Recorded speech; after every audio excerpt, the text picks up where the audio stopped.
भाई बहनों, आज की रोटी की घर सदस्य व्यक्ति अंग्लेसी क्रिस्तांची मधुर नावाचे सप्रेम नमस्कार। आज की दिनांक 1 जानेवारी 2026 गुरुवार। फलदायी व आणि वाढत जा। मग देवाने नोह व त्यांचे पुत्रांना आशीर्वाद दिला आणि त्याने म्हणाला, फलदायी व्हा, वाढत जा आणि पृथ्वी भरून टाका। उत्पत्ती 9 अध्याय 1 वचन। नवीन वर्षाच्या हार्दिक शुभेच्छा।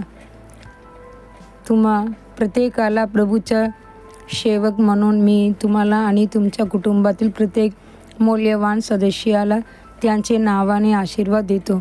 नोहाच्या जीवनात एक नवी सुरुवात झाली। जुने सर्व काही संपले होते। पापी व दुष्ट लोक महान जलप्रलयाने नष्ट झाले होते। नोह व त्यांचे कुटुंब दैवी आणि उच्च अनुभव घेऊन अरारत पर्वतावर उतरले। तुम्हीही प्रभू सोबत नवीन वर्षात प्रवेश केला आहे। ज्या देवाने नोह व त्यांची पुत्राने आशीर्वाद दिला, तोच देव आज तुम्हालाही आशीर्वाद देतो।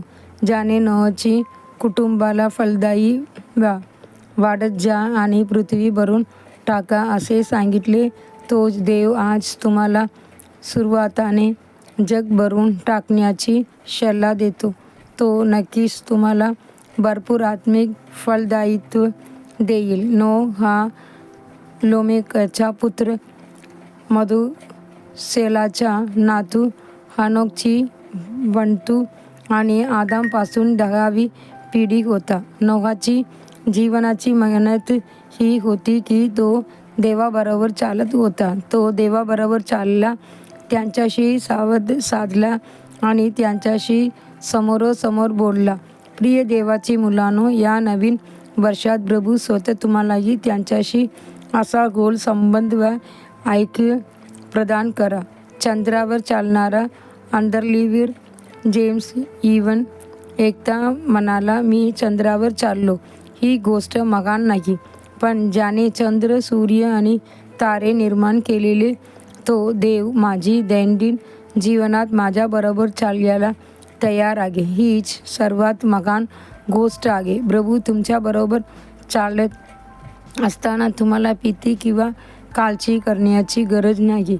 लामेकने आपल्या पुत्राचे नाव नोहा ठेवले, कारण तो म्हणाला, हा आपल्या कामामुळे आणि आपल्या हाताची कष्टामुळे ज्या जमिनीला परमेश्वराने शाप दिला आहे, आपल्याला दिलासा देईल।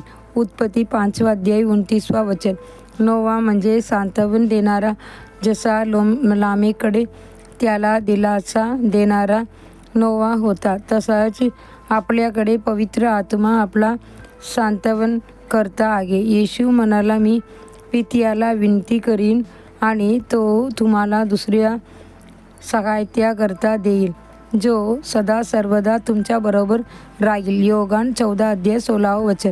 तो आपल्याला कसा दिलासा देतो? जसा आई आपल्या मुलाला दिलासा देते, तसा प्रभू म्हणतो, ज्याला त्यांची आई दिलासा देते, तसा मी तुम्हाला दिलासा देईन आणि तुम्हाला यरूशलेममध्ये सांत्वन मिळेल। येसाया 67 अध्याय 13 वचन। प्रिय देवाची मुलांनो, हे वर्ष तुमच्यासाठी महान दिलासा व दैवी सांत्वनाने परिपूर्ण आशीर्वादित वर्ष ठरा।